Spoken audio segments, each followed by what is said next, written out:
Hey hey hey, hola Indomax Indo Magazines.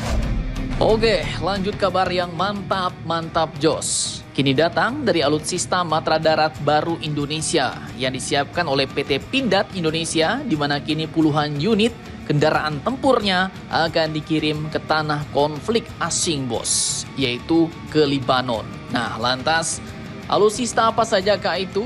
Dan bagaimanakah spesifikasi serta kemampuan persenjataan lengkapnya? Setelah ini kita kupas. Kemudian nanti selain itu bos, kendaraan-kendaraan tempur apalagikah yang selama ini sudah dikerahkan oleh TNI ke medan laga konflik asing yang dinaungi oleh PBB? Dan di wilayah-wilayah mana sajakah itu TNI telah mengerahkan kendaraan tempur dari Pindad Indonesia?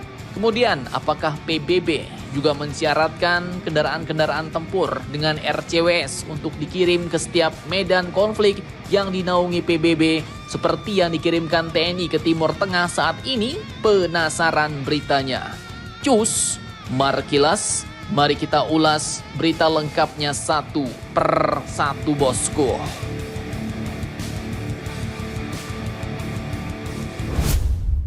Oke, kabar mantap kali ini datang dari Indonesia yang bakal menerjunkan puluhan unit kendaraan tempurnya ke tanah konflik asing bos, yaitu ke Libanon. Nah, jadi admin kutip dari beberapa sumber berita berikut, PT Pindad pun dikabarkan bakal segera mengirim 18 unit Pandur dan 12 unit Anoa untuk misi perdamaian di Libanon. Dan untuk itu, PT Pindad pun baru-baru ini juga telah menyelenggarakan pelatihan pengoperasian kendaraan tempur Pandur 8x8 bagi para personel yang nantinya akan bertugas di Pusat Misi Pemeliharaan Perdamaian TNI atau PMPP TNI guna meningkatkan kompetensi dalam pengoperasian hingga pemeliharaan dan perawatan kendaraan-kendaraan tempur ini bos. Nah, mereka pun katanya mendapatkan materi pelatihan mencakup dasar pengoperasian kendaraan, kemudian pemeliharaan dan perawatan, penggunaan alat komunikasi, serta pengoperasian turret tempur. Mantap jos nih bos. Dan perlu kalian ketahui bahwa turret rampur yang dibopong oleh Infantry Fighting Vehicle Pandur 2 TNI ini pun bukanlah turret yang kaleng-kaleng bos, tapi merupakan salah satu turret tercanggih besutan negara asing, yaitu dari Ares Aerospatiale and Defense Brazil dan juga Elbit System Israel bos. Nah loh, jadi turretnya pun bukan kaleng-kaleng nih. Buatan Israel dikirim lagi untuk menjaga Libanon dari serangan Israel. Mantap jos. Di mana turret yang dibopong Pandur 2 ini pun merupakan turret UT-30 MK2. Seperti apakah kecanggihannya? Setelah ini kita bahas bos. Nah, kita lanjut dulu. Kendaraan tempur Pandur 2 ini pun sebenarnya ya bukan asli buatan Pindad, tapi hasil kerjasama pengadaan dengan perusahaan Excalibur Army dari Czechoslovak Group atau CSG negara Ceko, di mana dulu pengadaannya pada bulan April tahun 2019, Kementerian Pertahanan Indonesia telah melakukan penandatanganan kontrak senilai 82 juta US dollar untuk 22 unit Rampur Pandur 2 8x8. Dan kini dikirimkanlah 18 unit ke Libanon bos. Mantap jos. Artinya sisanya kini ada 4 unit nih di Indonesia. Nah, lantas bagaimanakah spesifikasi dan persenjataan lengkapnya?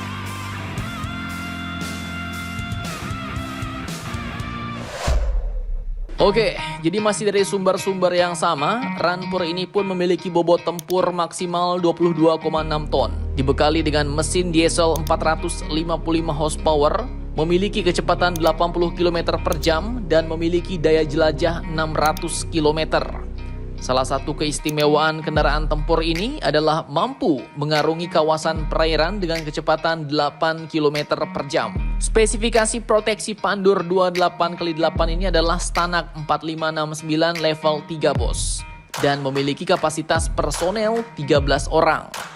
Pandur 8x8 ini pun memiliki senjata utama berkaliber 30 mm yaitu UT-30 MK2 tadi bos, buatan Elbit System. Dan dalam turret ini pun lengkap, satu paket semuanya digabung dalam satu sistem. Nah, jadi turret canggih berkaliber 30 mm ini pun dilengkapi pula dengan senapan mesin 7,62 mm koaksial bos. Kemudian memiliki kemampuan Advanced Gun and Sight Stabilization, Hunter Killer Capability, dan terintegrasi pula dengan Smoke Grenade Launcher serta Laser Warning System. Senjata ini menggunakan teknologi terkini dan mengusung Battlefield Management System. Bahkan kalau mau, sebenarnya turret ini pun bisa dipasangi lagi dengan beragam sensor elektrooptik dan persenjataan tambahan, misalnya seperti rudal anti-tank Spike ATGM. Nah, jadi turret yang bukan kaleng-kaleng bos. Dan dengan persenjataan ini, Rampur Pandur 8x8 ini pun mendukung situasi tempur modern, serta diproyeksikan untuk mampu melawan kendaraan tempur lainnya. Pasalnya, senjata yang dibopong Pandur 2 ini pun dirancang pula untuk mampu melakukan tembakan secara efektif saat kendaraan sedang melaju kencang. Mantap, mantap jos. Dalam sambutannya, Komandan PMPP TNI Maijen TNI Taufik Budi Santoso mengatakan seperti ini bos. Alhamdulillah, Pindad bisa menyiapkan kendaraan tempur sesuai standar PBB, sehingga kita tidak perlu lagi bergantung dengan produk-produk negara lain. Dan untuk prajurit-prajurit di sini memang sedang melaksanakan pre-deployment training melalui support dari Pindad sehingga dapat membuat prajurit semakin percaya diri. Ungkap Komandan PMPP TNI ini bos. Mantap, mantap jos. Nah, pertanyaannya kini, lantas bagaimanakah yang dimaksud sesuai dengan standar PBB?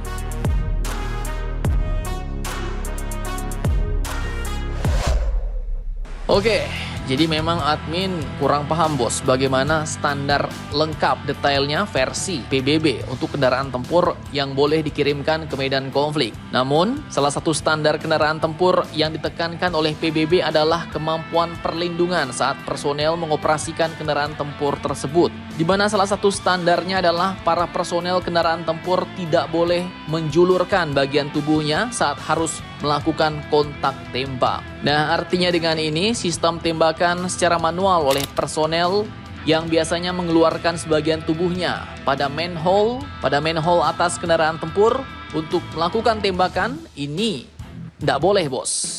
Bahkan dulu terkait hal ini pernah juga admin bahas pada tahun 2020 silam. Kendaraan tempur APC yang dikirim Malaysia ke PBB pun sampai tak lolos standar spesifikasi PBB bos. Dan ini dia sumber beritanya. Dikatakan bahwa salah satu syaratnya adalah tentara harus dapat menembak dari dalam APC. Namun pada saat itu, APC yang dikirimkan Malaysia ini pun tidak patuh pada aturan PBB. Akhirnya hal ini memaksa tentara untuk harus menjulurkan kepalanya keluar dari kendaraan untuk menembak lawan. Nah, dengan ini ya dapat kita ambil kesimpulan nih bos, bahwa senjata yang dibopong oleh setiap kendaraan tempur yang mau dibawa ke PBB harus terintegrasi langsung dengan sistem pada kendaraan tersebut. Jadi intinya ya harus dipasangi RCWS bos, Remote Control Weapon System, sehingga personel pun bisa menembak langsung dan mengendalikan senjata tersebut dari dalam kendaraan tanpa harus keluar kepala lagi ya kan. Nah, kemudian untuk produk Rampur Anoa 6x6. Nah, ini sudah lama bos dikirim dan telah berkontribusi pada banyak misi perdamaian PBB, mulai dari misi UNAMID di Sudan, kemudian MINUSCA di Afrika Tengah, UNIFIL di Lebanon. Kemudian selain Anoa juga ada Komodo 4x4 dan Anoa 6x6 ini yang juga telah berkontribusi dalam misi MONUSCO di negara Kongo. Nah, jadi bagaimana menurut kalian tentang hal ini? Jangan lupa komentar, tetaplah kalian barbar dan jangan santuy terus. Demi Indonesia tangguh, salam Indomax Indo Magazines.